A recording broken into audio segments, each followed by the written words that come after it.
What I'm going to talk about today is what I think is a useful way of thinking about this connections between geochemistry and biochemistry, and thinking about um, early life in the context of the environment in which it thrives.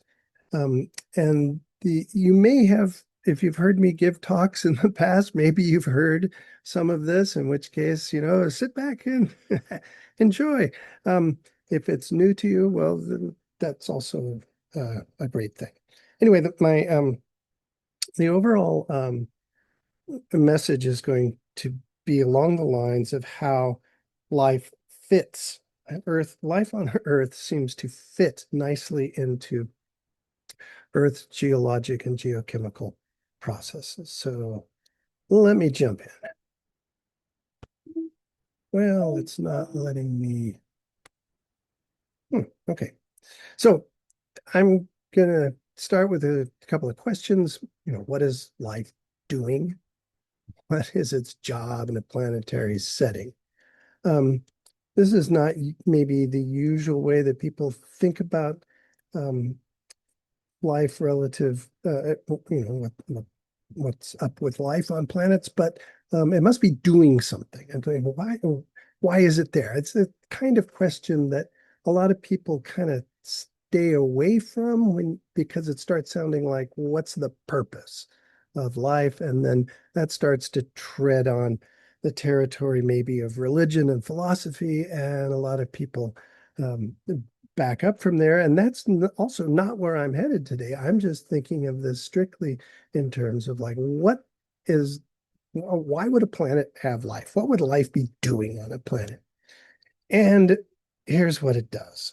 It fixes CO2. And maybe you didn't know CO2 was broken, but when biologists say CO2 is being fixed, what they mean is that to fix is to reduce the carbon in CO2 to other oxidation states.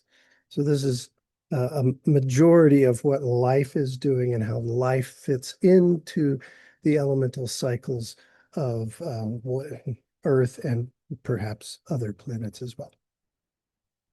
So here's an example of a fairly recent paper trying to understand the last universal common ancestor by taking life at present and trying to extrapolate backwards to what the requirements might have been. I'm not necessarily endorsing this or any other view of what that was. I'm just using this as an example. And here's some lines from the abstract of this paper telling us that this Luca, the last universal common ancestor, according to the reconstruction in this paper, has a genome size that's kind of like a modern prokaryote.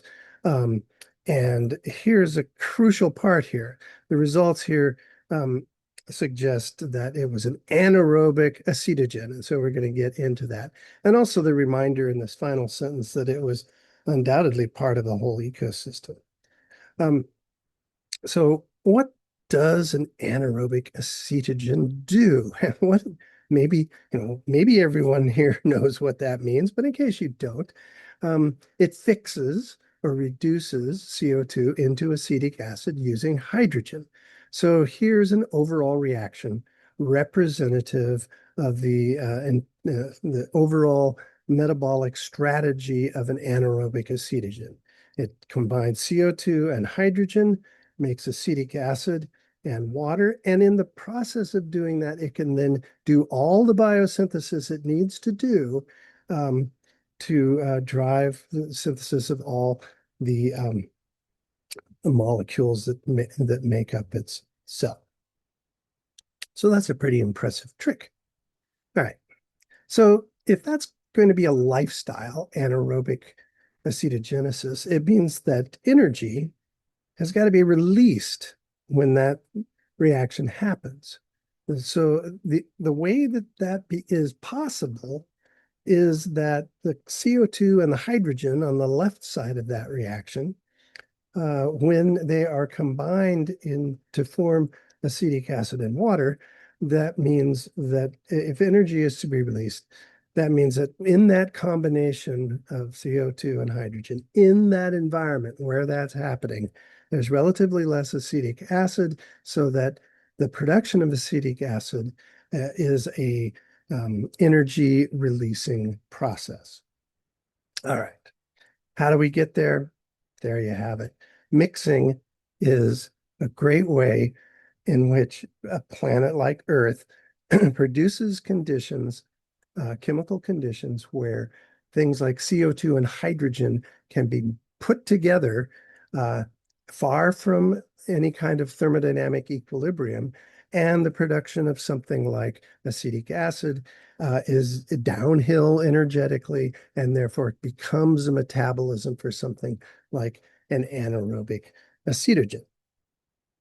All right, well, here we are on an active planet. Here's, of course, the absolutely most accurate diagram of what the near surface parts of the Earth are like, but it captures in this cartoon many of the sort of mixing processes that could be or mixing environments. Like, there are many opportunities for stuff to get mixed uh, at and nearby the surface of the Earth. For example, here is um, um, an area in the subduction zone where the entire oceanic lithosphere is being slammed back down in the mantle. That is a major mixing system, hard to avoid.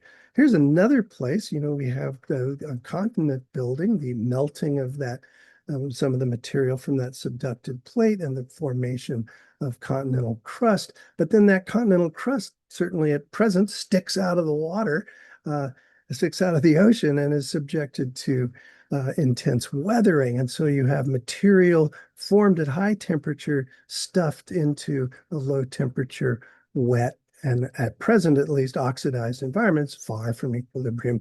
That weathering process is a mixing environment that can provide energy. Over here on the left side of the diagram is a fairly lame drawing of what I guess is supposed to be maybe a river in an estuary entering into the ocean. So the mixing of water with different compositions, another sort of mixing process that can go on. And the one I'm going to pay attention to in particular today is the mixing that happens at the mid-ocean ridge system, where once again new oceanic crust is being produced by partial melting of the mantle. That's forming the crust. It's hot. It's underneath the ocean, and hydrothermal systems are set up that cool that hot rock and release the heat, and as we'll see, cause rather remarkable chemical mixtures that are far from equilibrium. All right, so here's just an example. This is a little bit hard to read.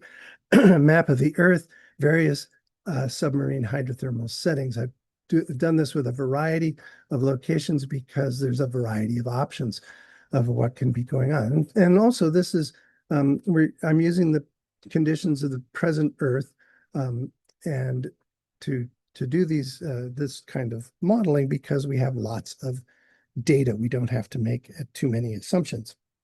So on the slow spreading mid-Atlantic ridge, we have two examples, the rainbow hydrothermal field and the tag field here. On the faster spreading East Pacific rise, we have a 9 degrees north, Guaymas Basin and Endeavor fields, which are much closer to the continent and have all kinds of material coming in from the continent. Lau Basin, which is this hatched, there's triangles here on this line that represent a subduction zone, and this is what's called a back arc, where that melting is going on, production of new, almost continental-like crust, and so that's a different geologic setting. And then finally, way over here on the right, submarine hydrothermal system at a triple junction, a triple point in the ridge system. So these are all different geologic settings to try to capture what all the possibilities are like in these systems. And again, the focus here is what kind of mixing can happen between seawater and the fluids that are produced that are cooling these hot rocks on the seafloor. So here's that map again, and just to show you here as an example, here are the pHs that are you can calculate when you do a mixing calculation. On the right, these high temperatures are the high temperatures of the fluids that are uh, uh, appearing at the ocean floor from the hydrothermal system, and they're are in these mixing calculations, they're all being mixed into bottom seawater, which has a pH of about 7.8 and a temperature of about 2 degrees. And you can see that it makes a difference. The different geologic settings, the different compositions, and we end up with very different trajectories of what can happen in these systems in terms of producing the chemical composition the of the fluids. Another point I want to make is that if you pick a temperature and you pick a geologic setting, you mean composition. And it's something you can figure out. These are not difficult calculations to do. Mixing of one fluid with another, you that defines composition. And composition is different at every temperature for every one of these mixing systems. And then these mixing systems are themselves different from each other. So there's lots of possibilities. So when you think about these systems, you can accurately depict what you mean by the composition that you're thinking about. Well, we're going to use this to our advantage here. Where were we? Right, anaerobic acetogenesis. So there's our reaction. We need to figure out, we have a system here where CO2 and hydrogen in those mixing fluids, the hot fluid mixing into the seawater, that's where those are coming from. And we're asking the question, what energy, what's it like to, is there an energy supply, first of all? And if so, what kind of magnitude does it have, and how does it differ among these different kinds of systems, just to get an image of this. All right. Well, what do we do when here's the math part. Okay, we're going to we want to ask this question of whether there's energy and how much. We actually want to put quantities on these things. We do this with what's called the chemical affinity. It's a thermodynamic property and involves these variables: a gas constant, the temperature, the natural setting, the equilibrium constant for the reaction at that temperature and the pressure of the system, and then the activity product or the reaction quotient for the natural setting of everything in that reaction. So this would be the CO2, the hydrogen, the acetic acid, and the water in this particular reaction. So at equilibrium, the chemical affinity is equal to 0. And positive values of affinity means that there's energy available. It's a disequilibrium system in which, and when the sign is positive, it means going from left to right in the reaction is going to release energy. So going from CO2 and hydrogen to acetic acid in this case is going to be an energy releasing option. Well, here, going back to thinking about our different systems and what the Earth can do at present, at least, here's what CO2 looks like in these mixing environments. So there's different amounts of CO2 in the high temperature hydrothermal vent fluids. It's always more enriched than it is in bottom seawater, where the activity of CO2 is way down here somewhere. And all of those fluids in these calculations are mixing with that 2-degree bottom seawater. The hydrogen looks much the same. It starts out high, decreases as the temperatures cool. And so those two things are changing, and they're changing differently. And so therefore the consequences are that tend to get pretty interesting. All right, so let's think about our reaction that we're concerned about here, anaerobic acetogenesis. There it is again. There's a drawing of acetic acid for those who maybe don't know what it looks like. There it is. What do you know? Excuse me, I'm running dry here. And once again, reminding you what this affinity term is. Positive values means energy would be released, and negative values mean the opposite. Here are the results for calculating the affinity for this acetic acid synthesis reaction, this very reaction we're looking at for all of these hydrothermal systems. And you can see that, no, we're going back in time. You can see that in many cases, the mixing of hydrothermal fluids with seawater drives the affinity of this reaction into positive territory. Hey, what a great deal if you were an anaerobic acetogen living at any of these conditions above the dashed line at zero would mean you could make a living. Now, and remarkably, these conditions in certain systems can go way higher than where we commonly think life exists. And for many thermophilic microbes, the range of temperatures where thermophiles thrive, you can see a lot of these curves are maximizing. So they're really living the sweet life in these systems where the very fact that the fluids are mixing is providing the chemical energy upon which they live. Well, let's keep going. What about fatty acid biosynthesis, for example, like the kinds of molecules that make membranes? Well, we're working presently on being able to do that for lots and lots and lots of lipids. But here's an example of something like that. This is a fatty acid, dodecanoic acid, 12 carbons. A little more complicated than the acetic acid. Acetic acid would be represented by this right end. So this is a much longer hydrocarbon-like chain attached to the molecule. And here's the overall synthesis reaction. It takes a lot more CO2 and hydrogen to get to this organic compound. So what are the consequences of imagining what kind of energetics are for this type of reaction? Well, here are the rather remarkable results that in most of these hydrothermal systems on the seafloor at present, that overall reaction is an energy releasing reaction. This is maybe a very foreign idea for those of us banished to live at the surface of a planet with a 20% oxygen atmosphere, that making these complex looking organic molecules is actually an potentially an energy releasing process rather than one that is costly. I mean, I don't know about you, but I ate breakfast. Yeah, we need the fuel to keep going. This is a very different kind of environment where the overall energetics of biosynthetic reactions can be energy releasing processes. All right, how about amino acid synthesis? Everybody loves amino acids.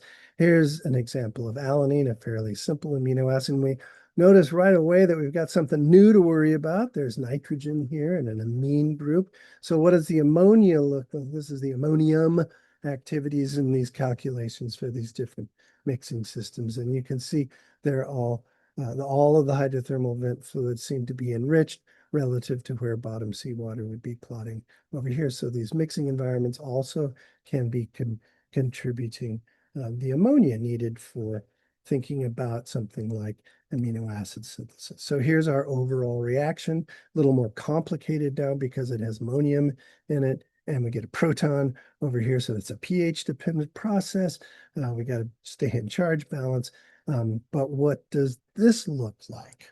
Well, once again, we see the affinity for that overall process of constructing alanine out of the inorganic starting material is an energy releasing process in several of these hydrothermal settings of hydrothermal systems where the fluid mixture, not at the highest temperatures here, those are all negative affinities, but these cross over into positive affinity space in the zone that we know supports thermophilic life in these systems. So this is, once again, a little bit unfamiliar, curious sort of a situation where synthesis of something like an amino acid is an energy releasing process, an overall energy releasing process. What if we consider other amino acids? Here's a little bit more complicated example of leucine.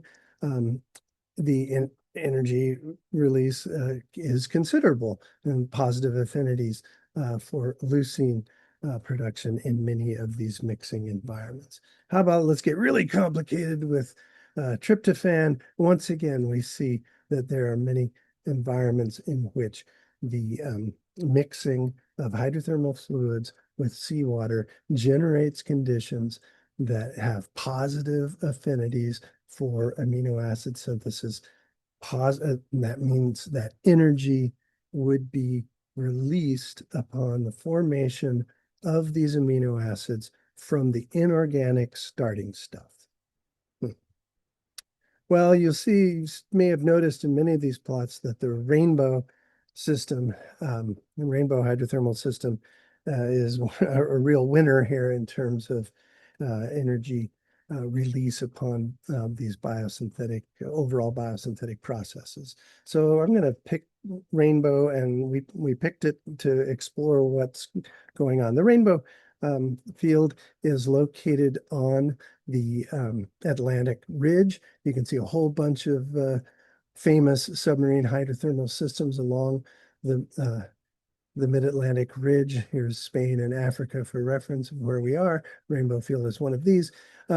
In this slow spreading environment, there are pieces of the upper mantle that get exposed along the ridge, and the rainbow system is hosted, high temperature hydrothermal system hosted at least partially in these rocks that have their origins in the upper mantle. So they're called ultramafic rocks. They're what's left after the salt has been extracted by partial melting of the mantle, and they tend to be pretty good reducing environments in the resulting hydrothermal systems.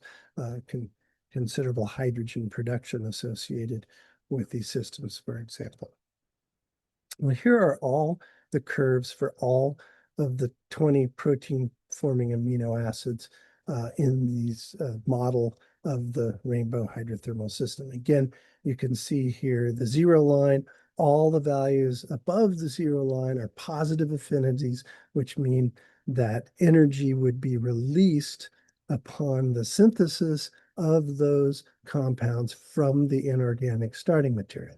There are also some that are down here in the negative space. These would all cost, and there would be an energetic investment in making these particular amino acids. Now, there's two things about this that might be unfamiliar. One is that the amino acids are identified by single letter codes, which may not be familiar to you.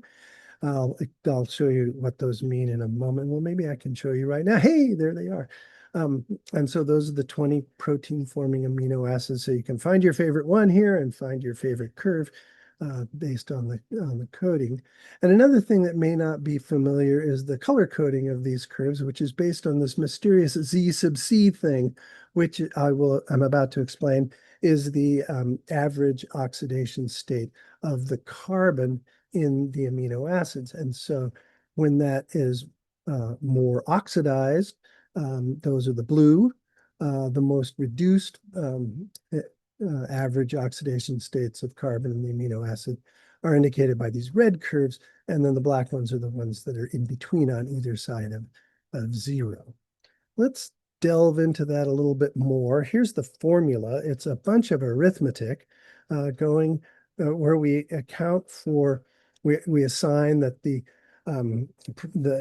hydrogen is always +1, oxygen and sulfur are always -2, and nitrogen is always -3 in these formulas for any organic compound we're interested in.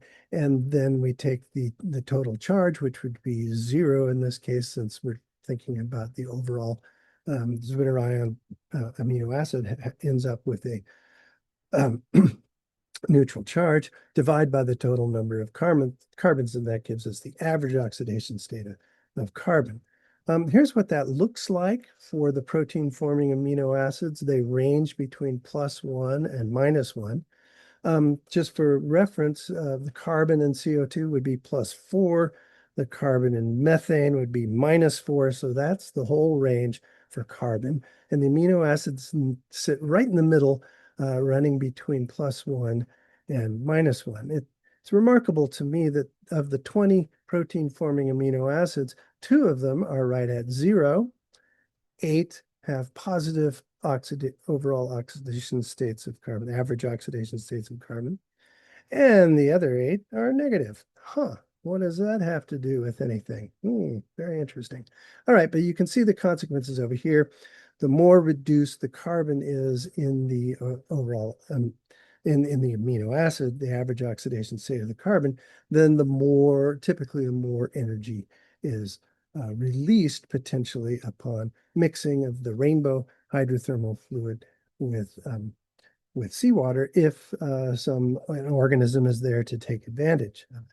Well, again, notice that these curves all reach these high maximum values right in the range where we think of thermophiles and hyperthermophiles thriving, right in this kind of temperature range.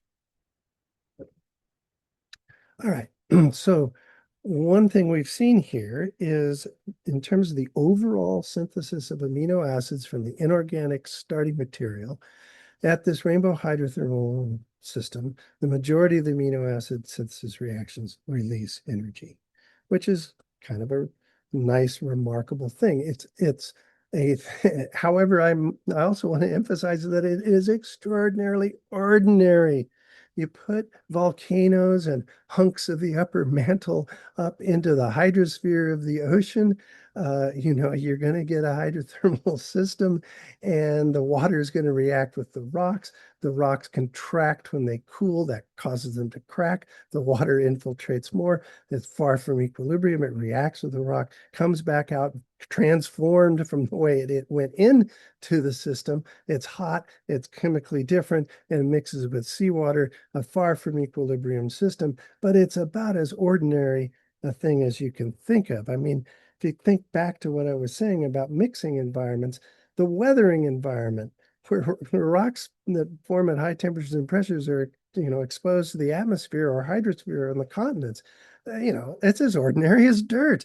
But those are all environments in which energy can be released. And if that energy can be coupled to biosynthesis, then hey, what a sweet life. All right. So now let's ask the question, what does it cost to make protein? We can not only calculate do these calculations for amino acids, but we can do these calculations for unfolded protein compositions. So I'm going to go through an example of this to show you how this goes. So what we need to do is meet a high temperature organism that lives around submarine hydrothermal systems. This is Methanocaldococcus unacii, and it thrives around 85 degrees and around seafloor hydrothermal systems. The genome was the fourth genome ever sequenced way back when, 1,787 proteins. Let's choose one. Here's an example of a protein containing 540 amino acids from MJ, as I'll call it. There's the overall formula for the protein, and therefore the overall synthesis reaction we can write. We need a whole bunch of CO2, a whole bunch of ammonia, a whole bunch of hydrogen, a little bit of sulfide, and we can make this protein. Now, this looks like a kind of silly reaction, but it's the overall reaction that an autotroph is doing. And so an anaerobic acetogen or a methanogen like Methanocaldococcus here is effectively doing this. It's starting with the inorganic stuff outside the cell and making itself. And, what kind of energy needs to be invested in that overall synthesis? Or, like we saw with the amino acids, is that an energy releasing process? Well, here are all of on the left here, there's once again this formula up here for the average oxidation state of carbon. That's shown here for the amino acids running between -1 and +1. They're identified by their single letter codes.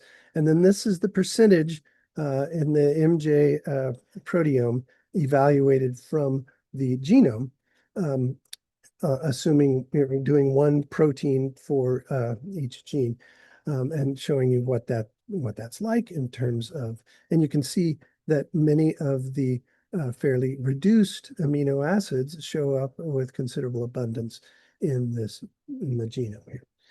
Here's the Z sub C, the average oxidation state of carbon for the entire all of these proteins. And you can see that it spans a fairly narrow range. It's slightly on the negative side here. There's 0 here, which would be graphite or diamond or acetic acid for that matter.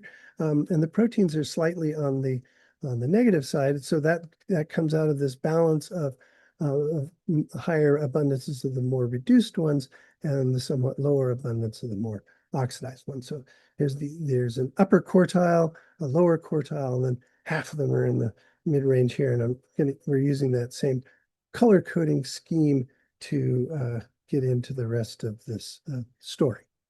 So here are the results for doing the same kind of calculation. We're mixing the rainbow hydrothermal fluid in the computer with the bottom seawater, evaluating how far from equilibrium that mixture can get relative to these overall synthesis reactions.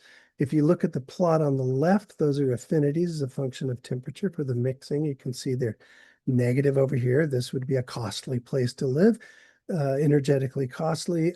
Over here, this is a bit more friendly environment in which those overall biosynthetic reactions, because of the provisions of geochemistry, those are all energy releasing reactions.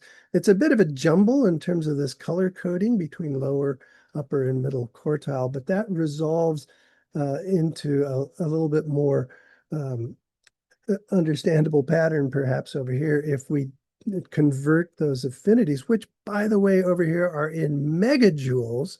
So this is serious energy release. They're now in kilojoules when we divide each one of these proteins by the number of amino acids in it. And you can again see this pattern where the ones that are relatively more reduced, there's greater amounts of energy released upon synthesis, and the ones that are more oxidized, less energy. But every single one of these proteins encoded in the genome of our friend MJ show this energy releasing process as the hydrothermal fluid mixes with seawater. And maybe there's little wonder why MJ lives right in this range. What a great place to live. Many other thermophiles live in these kinds of conditions as well. And this kind of calculation and analysis could be done for lots of things. All right. So here's my overall message. Geology provides and life abides. How about that? Stated another way, we can see this is an example of how Earth's life actually fits into Earth's geochemistry. And I'm advocating that if you really want to get into why Earth's biochemistry is the way it is and how it is that things work and why these molecules and so forth, a great path to get towards that is to understand what it is the Earth can provide. What are the options? And we can see in this example that biochemistry, with the energy associated with these overall biosynthetic reactions becomes a favorable process because of this really ordinary, inescapable geochemistry of your planet. Now, perhaps you've wondered why I have been using pieces of granite as my background. So I want to leave you with one last thought about all of this, because what we've seen here is the geologic systems of the Earth, the mixing environments that are induced. And I use submarine hydrothermal systems as an example because things are really well quantified. But this could be happening in many other mixing environments where fluids of different composition run into each other and produce systems far from equilibrium, where perhaps, again, biosynthetic reactions might be energy releasing processes. That's really favorable for thinking about how life emerges, for thinking about what early ecosystems may have been like, for what kinds of other organisms might have been present with LUCA and so forth. And of course, LUCA, what is LUCA? Is that an organism or a concept? I think it's more of a concept. But anyway, I want to leave you all of the things we've seen there and what we know from these efforts to understand universal ancestors is that this can all go on in the dark. Photosynthesis is a later development. Organisms paying attention to the light is a later thing. And so if you need light, you need to be at the surface. None of this needs to be at the surface. So I'm going to leave you with my final thought. which is that we should think of life like we think of granite. If you walk up to a hunk of granite in a continental setting, you say, wow, look at that, granite. And we all know that it formed at higher temperatures and pressures, and that the tectonic activity of our planet has shoved these pieces of granite up to the surface where we can see them. And we would be very silly people if we stood there at a granite outcrop, pondering it and saying, gee, how did this form right here? It would be a very silly kind of thing to do. Nevertheless, maybe we should be asking, or complementary to that, maybe we should be asking the same question of life. What is it doing at the, why do, it's at the surface? Well, it got to the surface and it profited from being at the surface for various reasons, especially after photosynthesis was invented. That really makes the surface environment a great place to live. Otherwise, the surfaces are rather miserable.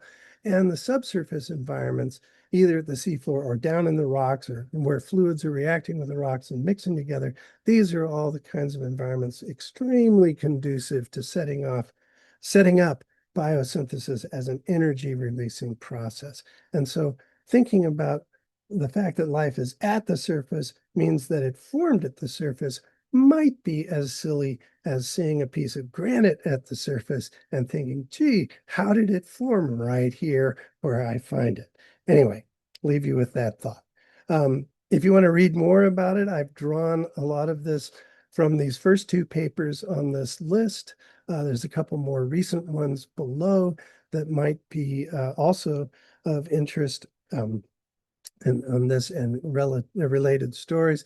If you want to do these kinds of calculations, go to our WORM portal, the Water Organic Rock Microbe portal, where all this kinds of calculations can be done with open source software that is free to use. There's the QR code.